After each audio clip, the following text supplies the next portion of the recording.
হয় আজি পহিলা বহাগ আৰু প্ৰথমে ND24 প্ৰতিগৰাকী দৰ্শকলৈ যাচিছোঁ ৰঙালীৰ উলক বছৰটো যাতে সকলোৰে কুশলে যায় আৰু ৰাজ্যৰ বিভিন্ন প্ৰান্তৰ লগতে বিশ্বনাথতো ৰঙালীক আদৰাৰ যি উৎসাহ এয়া দেখিবলৈ পোৱা গৈছে।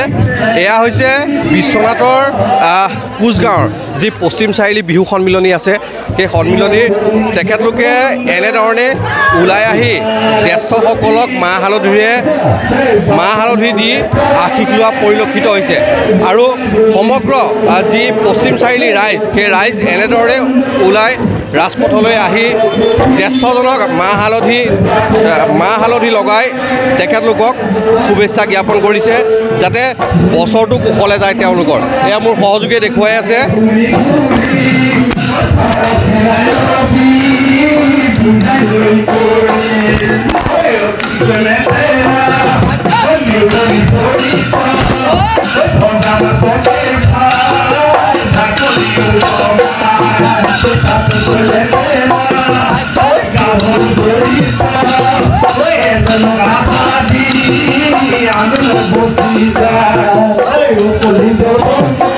এটা কথা ক'ব লাগিব যে 60 বছৰীয়া যি পৰম্পৰা সেই পৰম্পৰা এই পশ্চিম চাৰিআলি ৰাইজে অক্ষুণ্ণ ৰাখি এনেদৰে তেখেতলোকে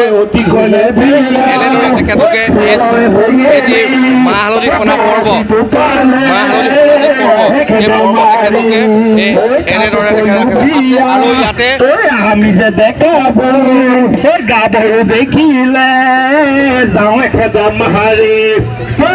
আৰু ইয়াতে এই পশ্চিম চাৰিআলি ৰাইজ আছে আমি তেখেতলোকৰ পৰা কিছু কথা জানিবলৈ চেষ্টা কৰিম। মই আপোনাৰ ওচৰলৈ আহিছোঁ।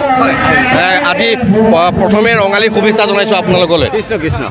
কি ক'ব খুব সুন্দৰকৈ 60 বছৰীয়া যি আপোনালোকৰ অতীতৰ পৰা চলি অহা পৰম্পৰা 60ৰো অধিক হৈছে, কেনেধৰণে কৰিছে আজি?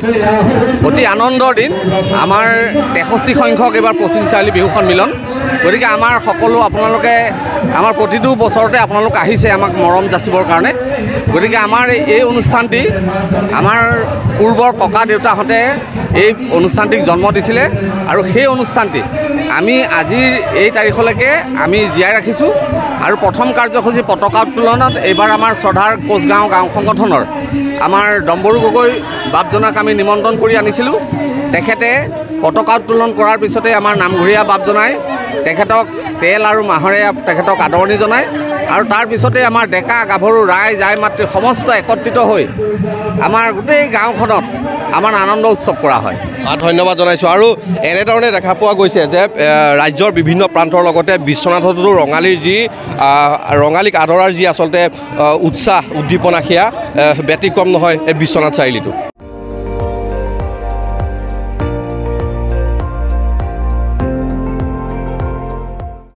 আপুনি চাই আছে ND24, সৰ্বশ্ৰেষ্ঠ নহয় সৰ্বোত্তমৰ দৌৰ।